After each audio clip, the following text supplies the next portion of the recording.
উত্তাল রাজপথ, ফের পথে চাকরি প্রার্থীরা। আন্দোলনে এসএলএসটির নতুন চাকরি প্রার্থীরা। করুণাময়ী থেকে বিকাশ ভবন পর্যন্ত মিছিল নতুন এই চাকরি প্রার্থীদের।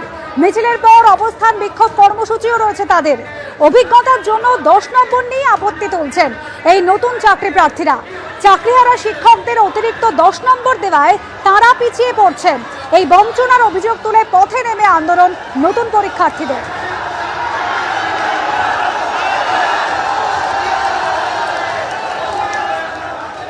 আমার রেজাল্ট রয়েছে, ইংলিশ ক্যান্ডিডেট। আমি লিখিত পরীক্ষায় 60 পেয়েছি, আর আমার একাডেমিক স্কোর 10-এ 10 রয়েছে। অথচ আমি যখন রেজাল্ট দেখি তখন আমি দেখতে পাই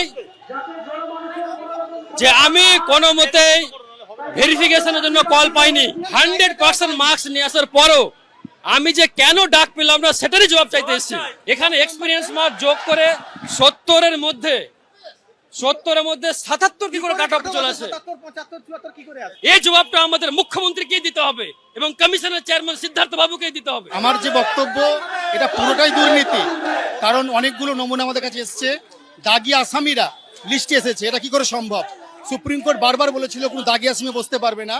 সেই দাগি আসামিরা সকলে এখানে চিহ্নিত হয়েছে। আমার বিষয় ইতিহাস, এবং সেখানে সবচেয়ে করাপ্টেড বেশি হয়েছে ইতিহাস বিষয়ে। তো সবচেয়ে খারাপ লাগে যে রেজাল্টে বের করা হয়েছে সেই রেজাল্ট এক, প্যানেলে এসছে সেই ক্যান্ডিডেট নাম্বার 1। এটা একবার বুড়ি মেল করা হয়েছে।